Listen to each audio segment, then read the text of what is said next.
Assalamualaikum warahmatullahi wabarakatuh. Selamat pagi, salam sejahtera buat kita semua.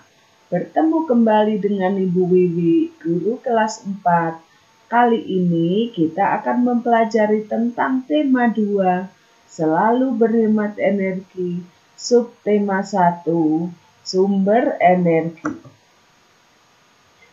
Kompetisi dasar atau KD 3.1 mengidentifikasi karakteristik ruang dan pemanfaatan sumber daya alam untuk kesejahteraan masyarakat dari tingkat kota atau kabupaten sampai tingkat provinsi. Tahukah kamu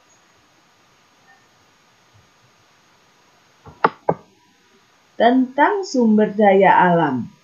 Bersama orang tua kalian di rumah bisa mengamati kegiatan apa saja yang menggunakan sumber daya alam agar tumbuh kepedulian kalian tentang sumber daya alam.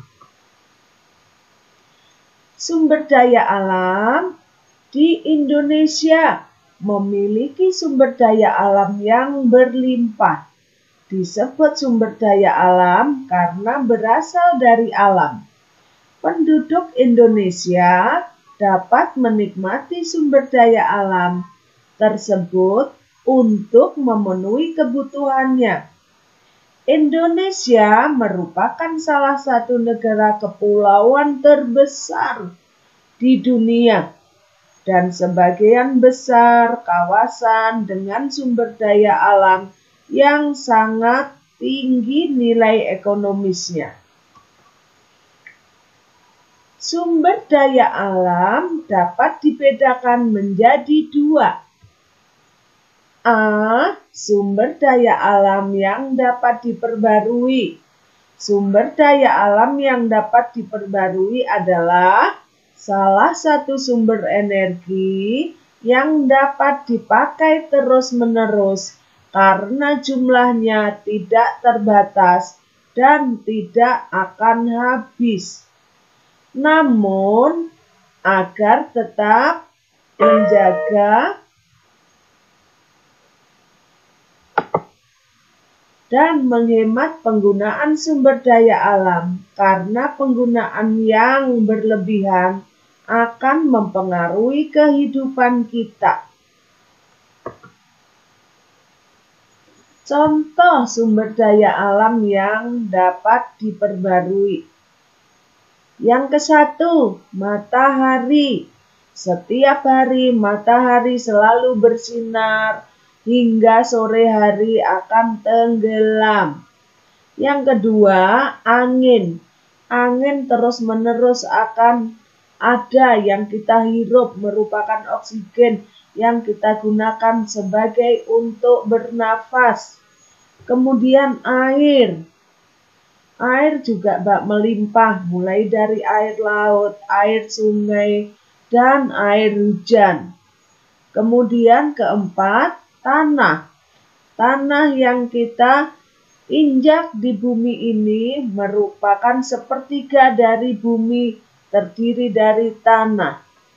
Kemudian yang kelima, tumbuhan.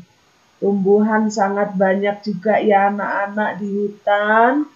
Kemudian yang keenam adalah hewan darat, seperti sapi, kambing. Kemudian yang ketujuh, hewan air. Yang kedelapan, ombak. Ombak itu sebagai sumber pembangkit listrik. Yang kedelapan, pasang dan surutnya air laut. Pasang surutnya air laut itu anak-anak dapat digunakan sebagai sumber tenaga listrik juga. Yang ke-10, biomasa.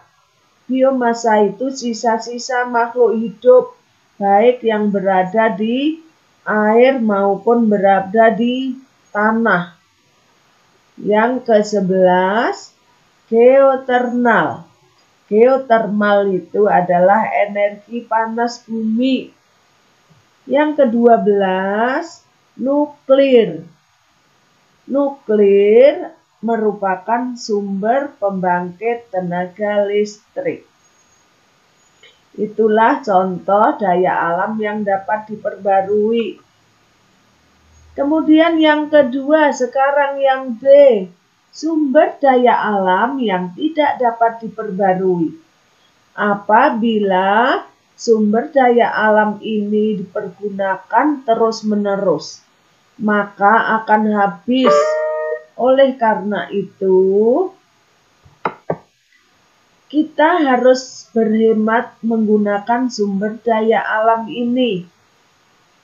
Contoh sumber daya alam yang tidak dapat diperbarui. Yang ke-1 yaitu batu bara. Ini merupakan batu bara semua ya anak-anak ya. Proyek batu bara ini. Kemudian yang kedua, minyak bumi. Ini contohnya pabrik Pertamina. Minyak bumi. Kemudian yang ketiga, logam mulia.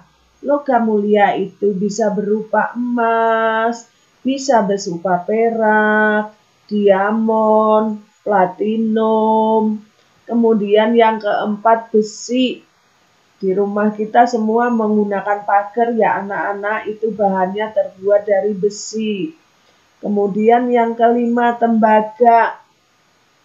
Yang keenam, perunggu. Yang ketujuh, nikel. Yang kedelapan, gas alam. Yang kesembilan, gipsum. Yang ke-10, batu. Demikianlah pelajaran hari ini anak-anak. Semoga anak-anak jelas. Sampai bertemu kembali di pembelajaran berikutnya. Kalau kurang jelas anak-anak atau kalau ada soal yang tidak ada dalam penjelasan ibu, kalian buka di buku tema 2 atau kalau belum ada bukunya, kalian lihat di Google. Di situ akan ada penjelasan yang lebih jelas lagi. Karena